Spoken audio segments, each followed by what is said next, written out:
Hey, welcome back to the Golden Loop ride.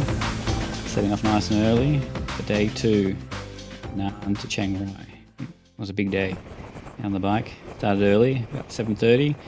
Still nice and foggy, which is going to make for some nice scenery later on. But it was a bit chilly. We've got winter time here, so it's probably 18 degrees, something like that. So enough to enjoy having the jacket on. We sort of headed up now the famous 1081 road. Started getting a bit of a glimpse of getting above the clouds as we head to the famous 3 curve road, which is a little bit famous in Nan. Sort of cruising along, nice top of the ridge roads, good surface again, and just make my way there to see this famous road and famous sights.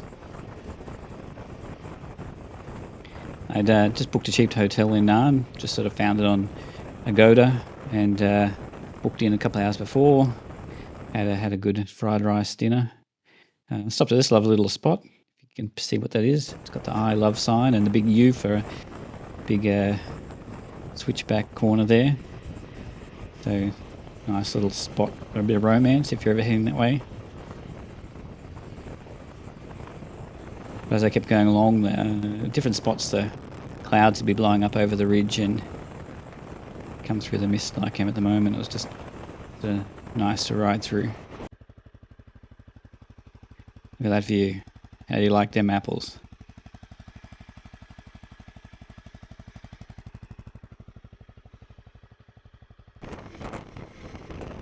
Anyway, kept going. And here we are, famous 3. I do a loop, well not a loop, do a lap up to the top. As you can see, it's a big 3 coming down the hill there. And ride through the curves just to experience it. And as I sort of said in the previous video, there are so many nice windy roads everywhere that as an experience to actually ride through, it wasn't really that exciting. A bit more of a visual tourist spot, I guess, than an actual riding experience spot.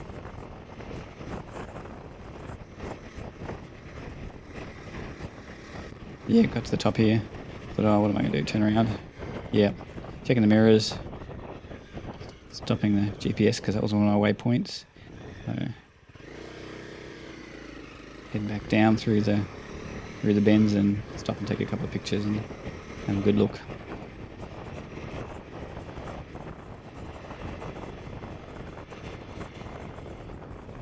But yeah, beautiful day for it. Look at that blue skies and a little bit of cloud on the mountain tops. Good day to be alive.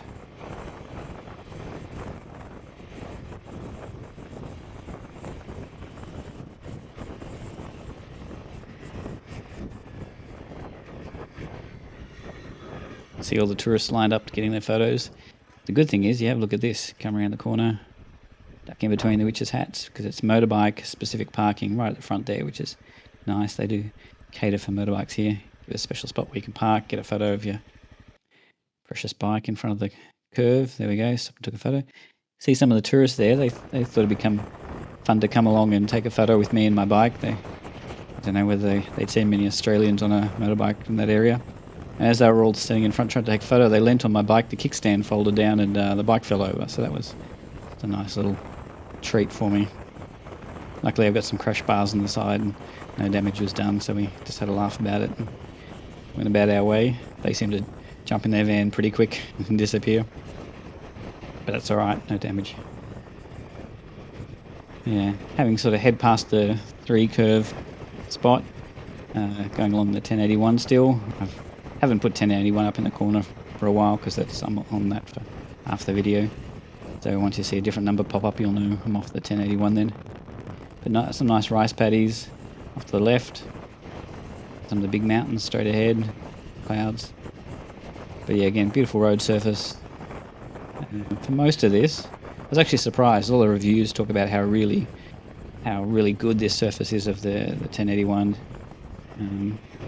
But probably of all the roads I did, it's probably in the worst shape, which is a bit of a shame, especially as you sort of get past the main spots and ride up on the Lao border and on the north.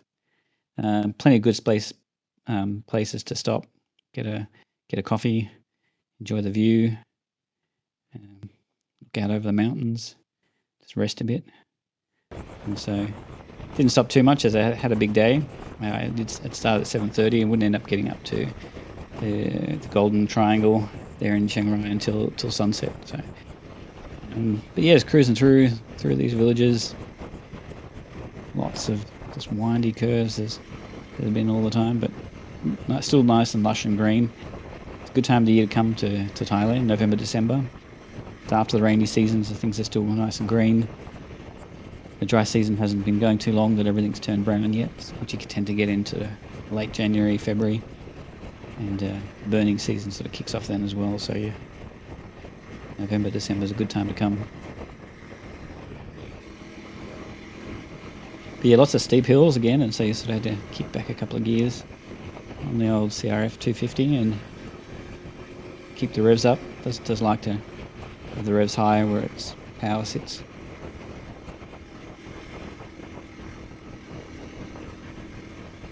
Yeah, it's coming up these hills, winding around, having a good time.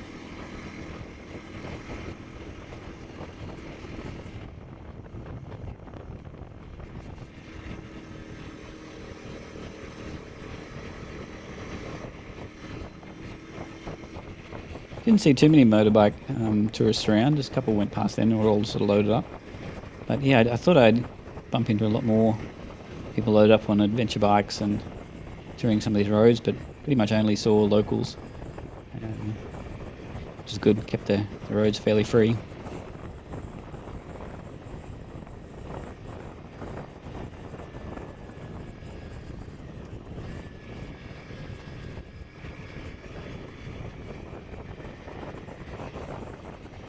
Yeah, a lot of up and downs. You'd come up a hill, then you'd come down the other side into the valley.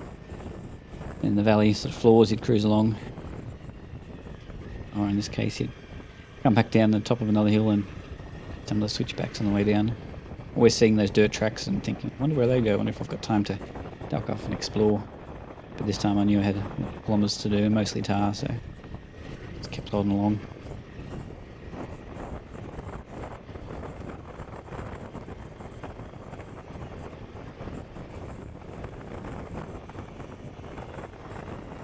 But yeah, every corner you went around, there's another nice mountain range, some more jungle, farms, or whatever sights you could see. Every corner had a new view to enjoy and sort of look at. You had to sort of keep an eye on the road at the same time, which is hard to do at times.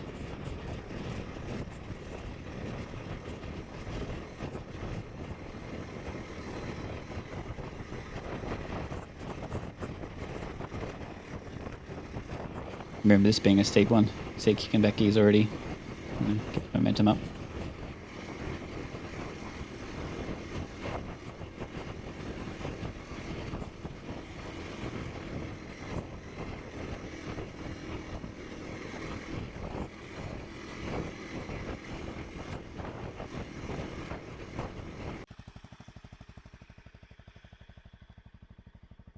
Just having another quick stop, looking back down the valley, enjoying the roads.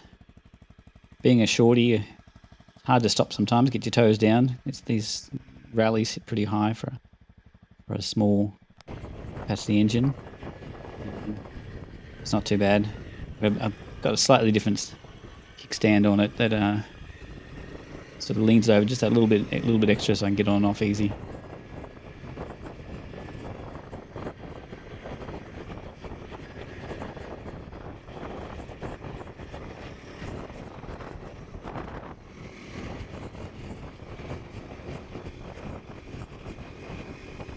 Doing a bit of a straight section, wasn't too many of those.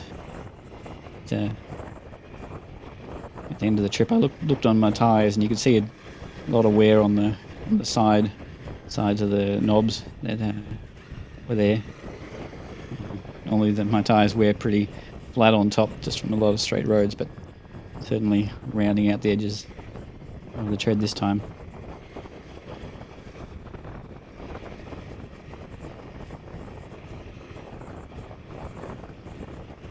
For this 1081 road, if you look up Google Maps and Thailand 1081, road will probably appear. You'll see it does a loop from Nan, goes up the mountains, and then gets right along to the border with Laos. So if you look to your right here, not quite those hills, but probably the next big hills over are in Laos. You've got a valley down the bottom of the river, and then hills with the ridge on top, and that's the border. So you're really close to another country here, and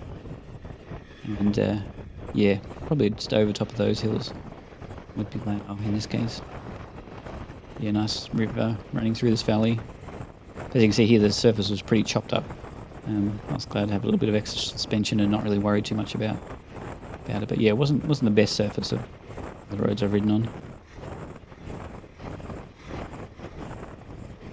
Yeah, that soft suspension comes into its own in this kind of rough tar surfaces.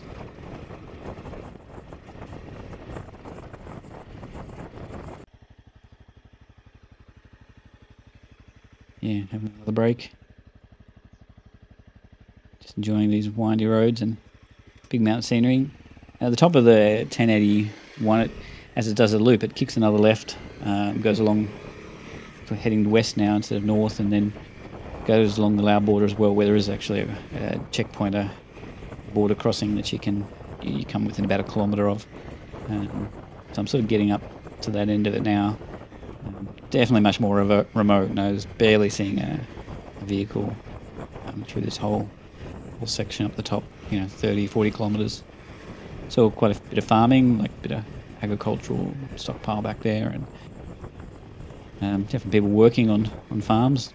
But yeah, just not a lot of vehicles. So it was really nice just to cruise around. And speaking of a vehicle, there goes one, but didn't see too many.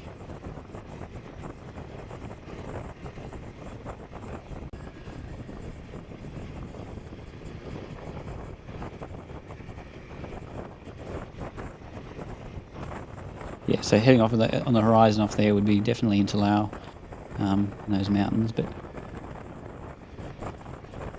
see, you've sort of been climbing up, getting a bit higher out of the valley now. All right, and there's another car, so just to mock me a little bit. But yeah, just stopping for some of the views. Little farm huts that people, when they work in the fields, just have a rest in. Maybe stay overnight if they're doing a long stint.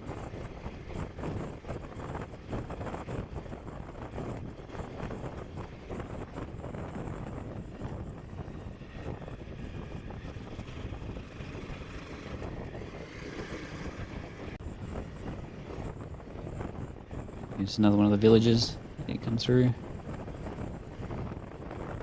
Seemed a reasonably well-equipped village. Had a couple of little restaurants and little shops, and you can see it's got electricity. So being on a tar road, it's pretty well connected.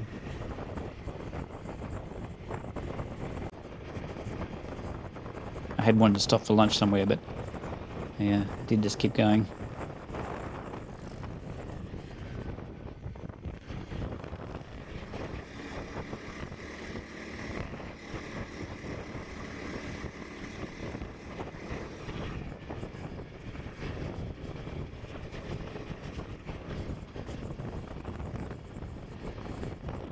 Yeah, this is an interesting site. I come around, looked like there'd been a bit of landslide, a bit of road works going on, but came across one of these wooden bridges. You got to balance your way across over the river.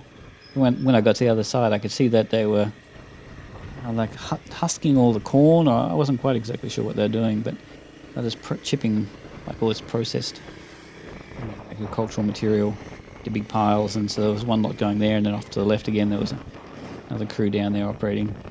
Not sure exactly what they were doing, but obviously some sort of community event where they all came together and helped each other out, getting their agricultural processes done together, just helping each other out. And then after that little valley across the river, another steep hill to climb back out of and wind the CRF up a bit.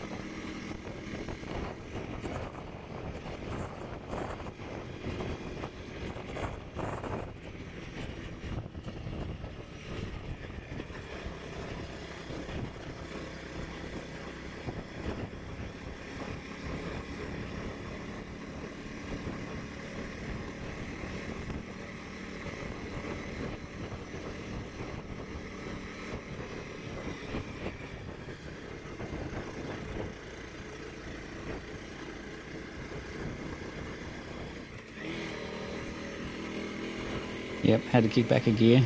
Every now and then you think you've got good enough momentum just to sort of cruise and make it up, but one of those tight corners, you back off a bit and then your revs are a bit low and you're trying to kick back a gear to get the revs up and get a bit of torque back into the motor. Half the trip I thought I wish I had different gearing, so I'm running a 14 sprocket at the front and a 40 in the rear, and half the time I was wishing for a 42 in the rear just to give me a little bit extra on the hills. Then every time I hit a nice long straight highway section, I was wishing I had a 38, give me a little bit of top end speed. Yeah, just a bit of a break. Checking the map, make sure I'm on track. But yeah, now I'd finished looping off the 1081 by this stage and was on the 1097. So I'd sort of come back around the top. I'd head south down the highway a little bit, which was crazy road works. It was almost like a supermoto course with these big sweeping berm, the tar road that they were making a big dual lane highway. And then you come across the dirt road works and it was all rough, and yeah, it was actually quite fun because it was nice, big and wide and very little traffic. But cruised through a lot of that and then started heading up here the 1097. And again, I thought this was just one of these sort of linking roads that was going to get me across to the 1148, which is a bit more famous for motorbikes and even has some cafes and nice stops along the way. And I'm all set up for that. But yeah, really enjoyed this road. It started off just going through sort of the flat agricultural land and then pretty quickly started to wind its way up and over some mountains.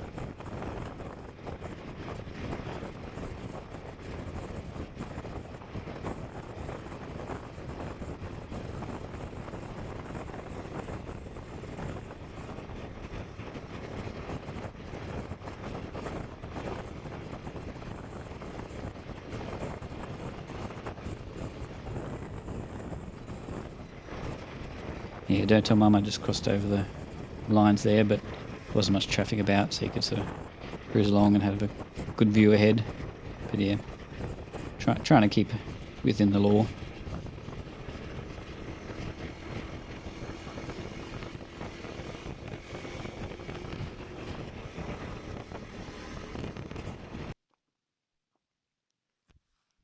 Yeah, I came across this nice lookout, just looking back over where I'd come. No idea what that says, but probably says here's a nice lookout. And, but yeah, looking over the valley, pretty spectacular. Got a little bit of refreshment on the back there. I'd stopped at 7-Eleven I'd spotted along the way and got a bit of water and a couple of snacks. And kept going. Yeah, but this is now on the... I actually didn't film any of the 1148, which is sort of a famous road. I hadn't charged the action camera up overnight, which was a real shame, and I went to start recording and it was flat, so stuck my camera on the power bank, and it was a little bit later in the afternoon that I came across this 4018 road and thought this is pretty nice, so I stuck it on record, just not realising what lay in front. It's one of the craziest, steepest sections of road I think I've ridden. As I came down here, I thought, oh, that goes like straight up the mountain. So there's 1.2 kilometers, 20+%. And so, yeah, it was steep. I'm sort of glad I was going up this rather than coming down, riding the brakes the whole way. But yeah, I was like, okay, well, not third. So I'll have to pop it back to third and see if I can keep some momentum. But yeah, really struggling, just giving it full throttle, trying to get some momentum going, but then you'd come across these sharp corners that they had and you'd back up again, back off, and I actually think I was back down second on the stage. You can see it dropping right down to 20 kilometers an hour.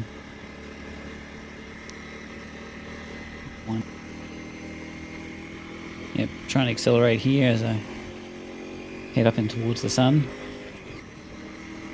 Trying to get some revs out of the bike and keep a bit of power. Pity the brakes on that truck coming down. It's pretty steep. But yeah, I really think being in second gear, I didn't really have much much lower to go. I guess you could always get into first, but trying to keep some momentum and get around these super tight, steep hairpins was pretty tricky. Interesting, there's probably a whole bunch of locals who ride up and down here locally on their 100cc Honda Waves and really know how to ride it well, but when you're unfamiliar with roads, it's always good just to take it a bit easy.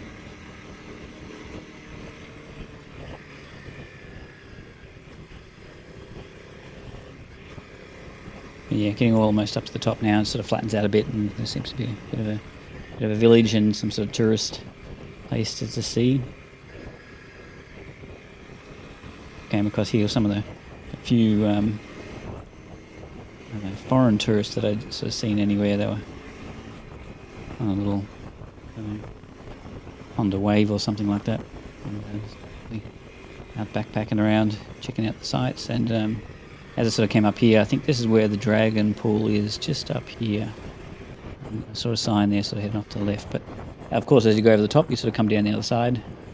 And from the top to the bottom here is 4.6 kilometres. An average is 14.5% from bottom to top.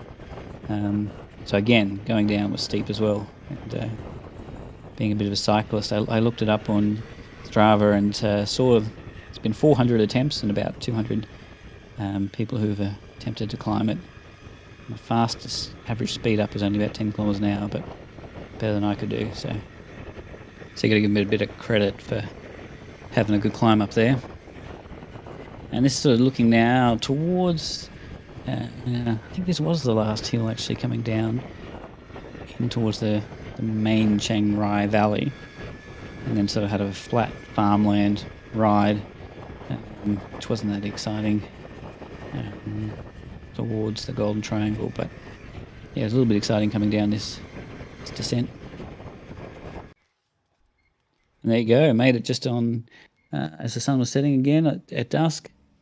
Golden Triangle, if you don't know what that is, it's famous for its role in the opium trade back in the day, and it's where Thailand, Myanmar and Laos meet together. So I'm in Thailand, off to your right there, so straight across the river there is Laos, and a little zippy boat cruising down. And then there's sort of a bit of a pointy bit of land. There we go, so straight up between the two rivers is Myanmar. So you've got three countries meeting, which is, as an Australian, pretty exciting because we don't really meet any countries. We're just an island off in the Pacific. So good look at the bike. And yeah, and that sort of wraps up day two of pretty much all tar. There's only a little bit of dirt in a couple of sections, and I sort of made some shortcuts through.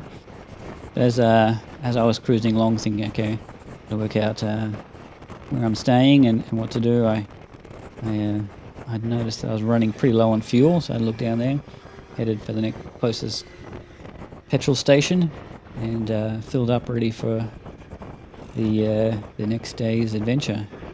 Except, yeah, started going into the exit. Had to go a little bit further, but people are pretty tolerant of that kind of thing. Swinging into a nice big petrol station. Fuel's about 37 baht a litre, which is just over like $1.20 US or something like that. But that was it. Day two. Thanks for watching. Get ready for day three as I head home and have a lot more fun on the dirt.